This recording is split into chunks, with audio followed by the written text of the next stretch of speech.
Hello everyone, my name is Joel Rosit. I'm the head of programs at the festival. You have just watched The Sleeping Beast by Jaak Kilmi, who I have here with me. And we'll be talking a little bit about the ins and outs of the film to get kind of a better picture of what you just saw.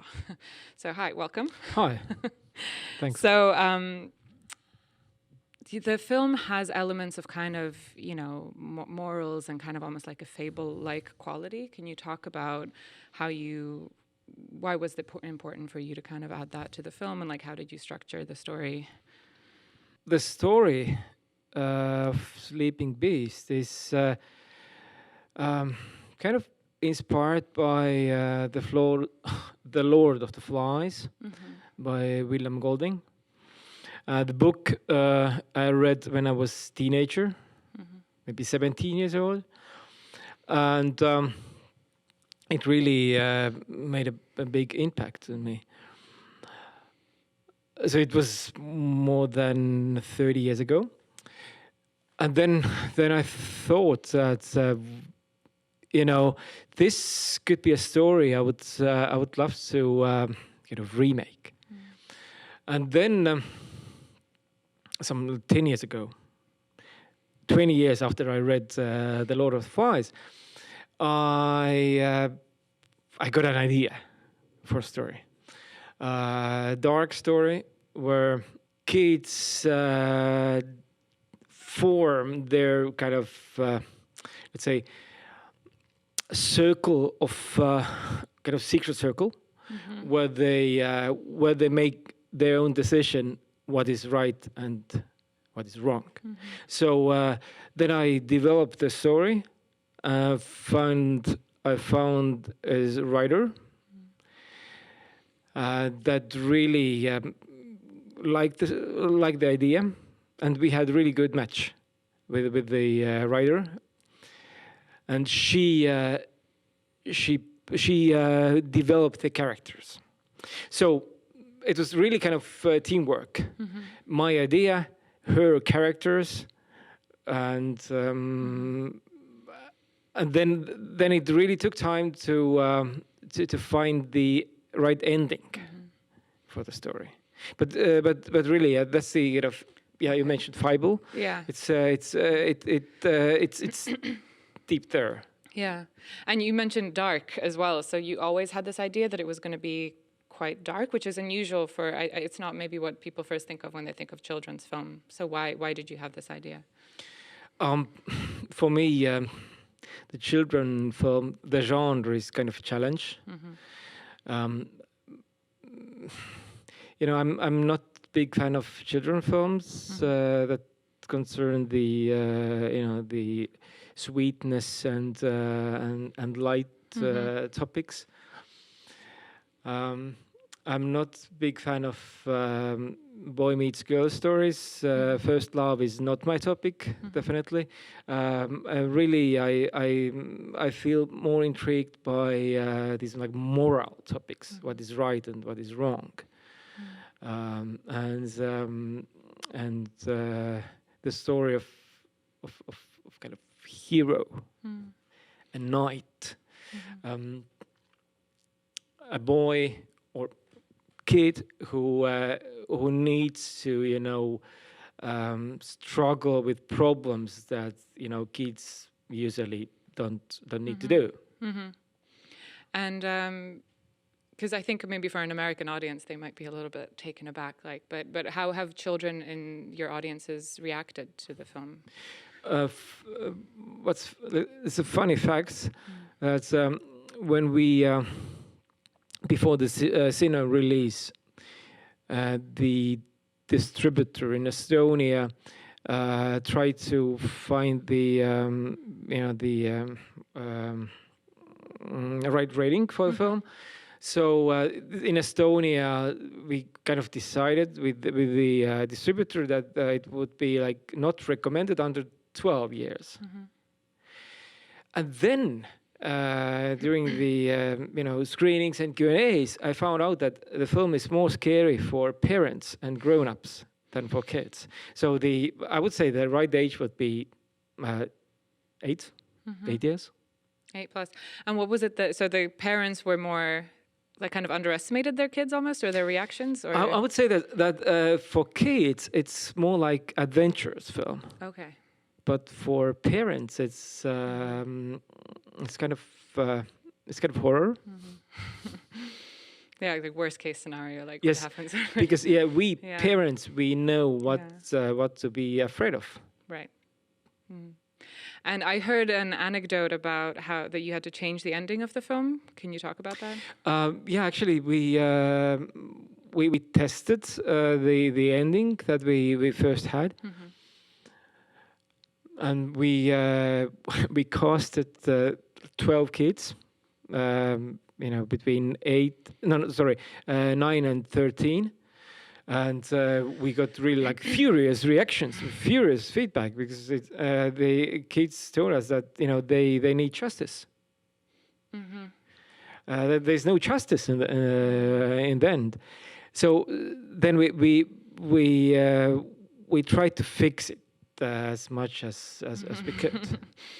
And then later I have learned that the justice is something that the audience, whatever age they are, the audience needs. Really the viewers, when they face the kind of artifacts, the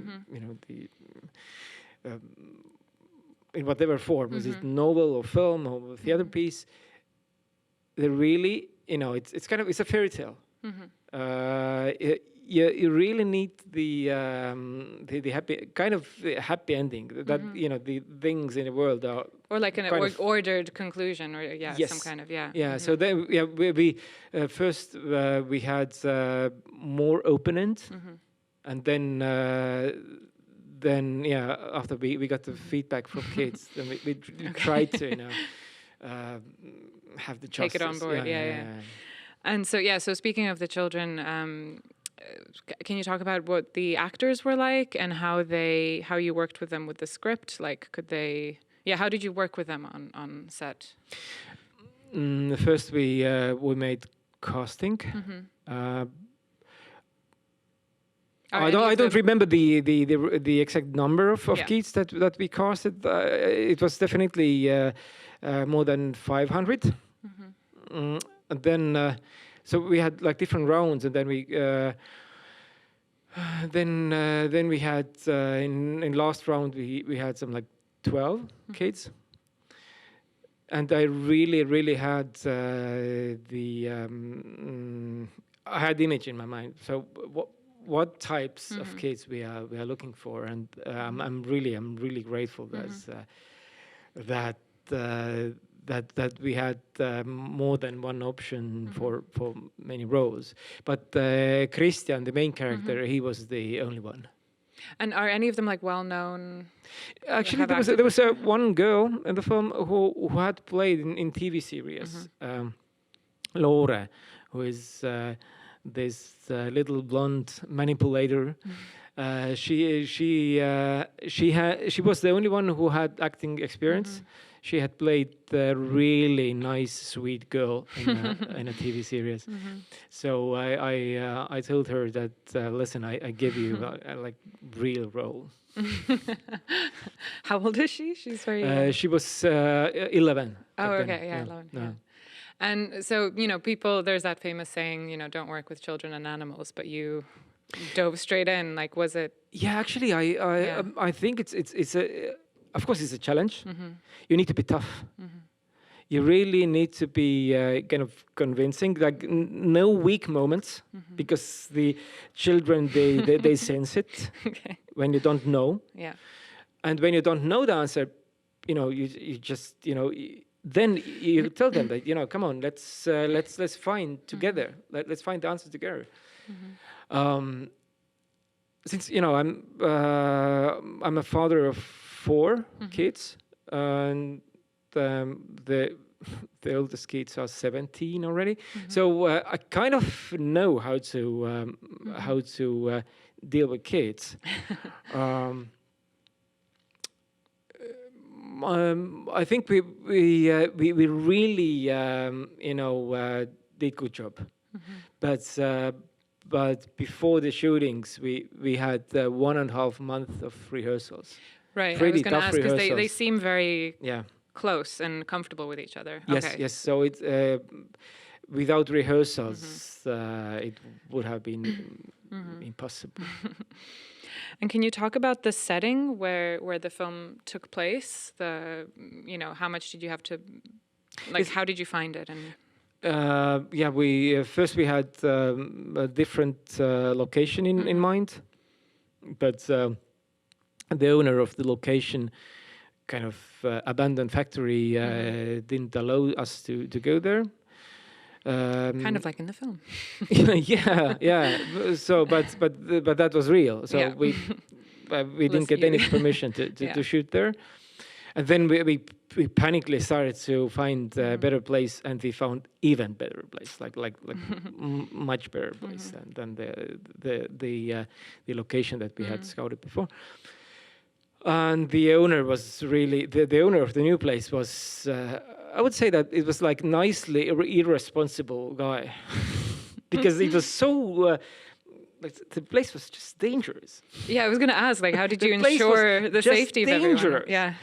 But we ensured that. Yeah, Yeah. we had a construction team that Okay. really ensured. Yeah. But the first glance it was like, oh, come on, should we bring kids here? Yeah. Yes, that's good. That in Estonia, I would say that in like former Eastern Europe, there still are people who are more relaxed than in many other Health and places safety in Western world. regulations. Yeah. Yes, no. But nothing happened. Like everybody, Yeah. stayed alive. And then the place where the kids live, the village, we found it in different place, like 200 kilometers from the other place. So, but yeah, since we had quite long time for preparations, we used like every day of this like long period. So we were pretty well prepared for the shootings. Both kids and the locations, I would say. And then I also want to ask you about the character of Elmar. Like, how did you develop him and work with the actor to kind of, because he's kind of actually quite a sad character. You just kind of feel bad for him. But yeah. So yeah, that was the intention to create a controversial character, a drunkard, alcoholic, but kind of this what's the term, eremite, lonesome artist that has a lot of rumors around him. So yeah, that's a story of like small communities where sometimes rumors basically define your fate. So yeah, and so that's why he really carries the heavy burden of rumors. Yeah, and what's it called? Yeah, I've just been like also looking back at the films that you have made, and you made another film called Christmas in the Jungle, which is also I know you don't like children's film, the label, but it's more maybe child friendly, let's put it that way. But then you also have a documentary, My Father the Spy, which is also available at this festival, online only, and The Dissidents and some other films. And it's interesting because they're also, to me, they seem very different. What to you is kind of the guiding motif, or if there is any? I would say that my films are not different at all. I think they are pretty similar.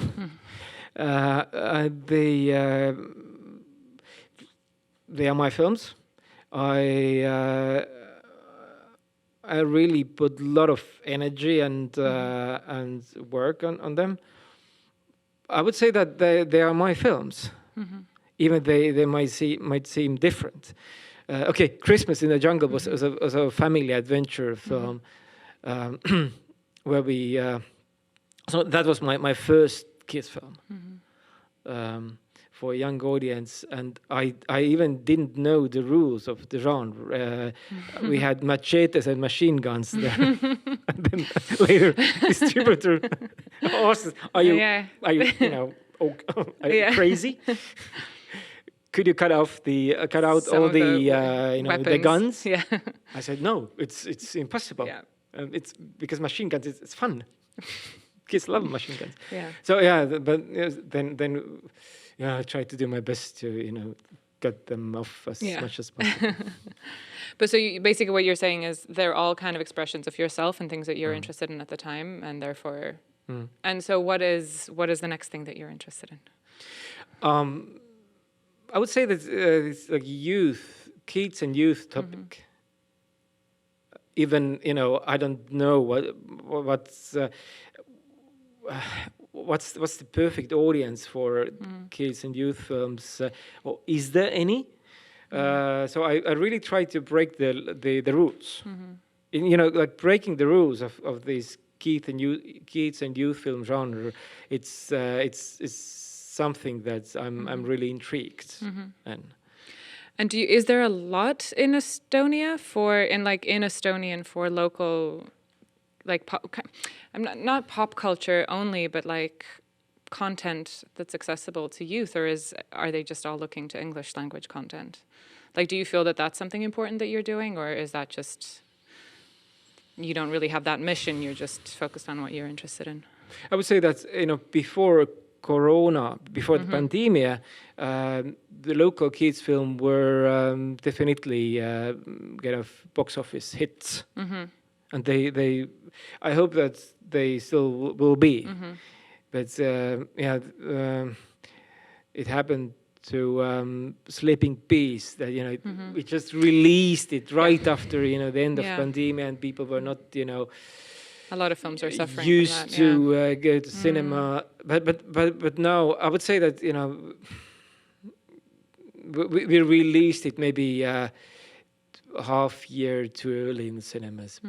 But anyway, so sure, that's the kind of business idea between making kids film, that you definitely you would have audience. And the local audience. Yeah, that's great to hear. Yeah, but then my other goal or purpose why I'm interested in kids and youth youth themes is that I have kids. So you want them to have something good to watch. Sure. Yeah. Okay, well, thank you, Jaak, for coming and talking to us today. The festival still runs online until November 13th, so please keep watching, and I hope you enjoyed this movie and come back next year. Thank you so much. Thank you.